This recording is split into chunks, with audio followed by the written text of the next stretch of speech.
I'm going to bring up Herb. All right, we're going to get started. Just want to welcome everybody. Thanks for being here today. I'm going to bring up Herb Orvis for those of you that want to ask any questions or with him about his induction. He's our 8th inductee into the College Football Hall of Fame. We're really excited and proud for Herb. So, Herb, come on up here and take it away if you want to make any comments, and then they may have some questions. All right. First of all, the award of going to college and representing Colorado in the long term, where I'm older than dirt right now, and I've got a lot of great stories to tell. But I can tell you there's going to be in the future some real things happening here that are unbelievable.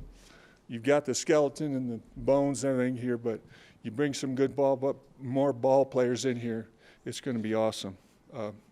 I'm very proud to be a Buffalo, and I'll just take time to answer some questions. But again, this is a great facility, great administrators, and I'm very proud again to be a Buffalo.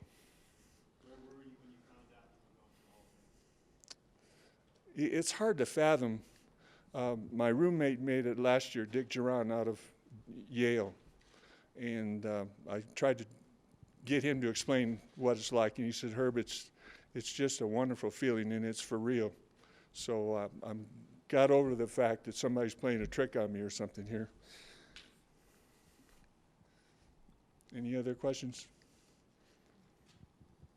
Well, again, let me thank you. You had a question? I was going to say, what's your favorite kind of a game or favorite memory of your time in Colorado that sticks out? I think we were in the late 60s, early 70s, and my last year was 71, and it was in the year where you still couldn't play as a freshman. You really just had 3 years to play ball. And we took on Penn State in my first year, eligibility, which was a sophomore. And then the next year, we played Penn State. And I thought that beating Penn State here after their long string of wins, it really established Colorado as a good football team. Because really, we stood in the shadow of Nebraska and Oklahoma. They always beat us.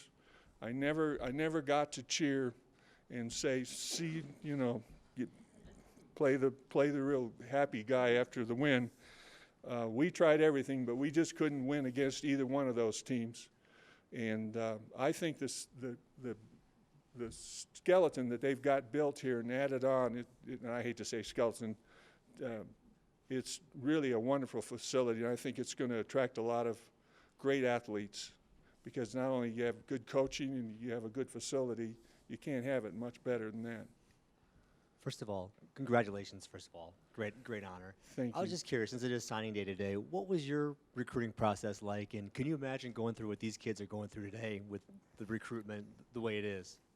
Well, I'll tell you, the picture day is what we called it. And I had just gotten out of the Army and had been working down in Denver. And then the season started, or the early part of it, and so we had to have a picture day. And they said, all right, all you California boys come down here. They all ran down, about a third of the group of people that we were all standing together. And then another third called, the Texans over here. And then the last group was the Coloradans. And as everybody separated out, and I'm standing next to one guy, Brian Foster. I said, Brian, it looks like you and I are going to be friends. But it's much more advanced today. I remember when I was drafted prior to being drafted by the Lions, a number of scouts would come in and they'd try to test you, and you actually had an option to say no. I don't think you have an option anymore. They practically know how many beats your heart has before they let you play. Some of the guys from your era say that guys nowadays have it soft because that hill is gone. Lots of stories about players going down that hill. Do you have anyone in particular? Well, we had a fellow that made himself quite famous, Rick Kay. And Rick was a tight end, and he was a California kid, and he lived out here and had a ball. He enjoyed himself. And he used to stop at the Boulder Creek, which is just crossing into the players' field, and he hit it both directions. And pretty soon he had a stomach that had every ailment you could imagine. He was out for about 3 months. So that's my biggest story down there. Anyone else? Questions for her? Rick's got the football that they presented with you, so quick photo op with that. Yes. Herb, they can get a photo op of that. Pretty good right there, huh? Yeah, come over here, Herb. There's the ball. Pretty neat. Congratulations. Proud of you. Way to go. Proud of you. Thanks, fellas, gals.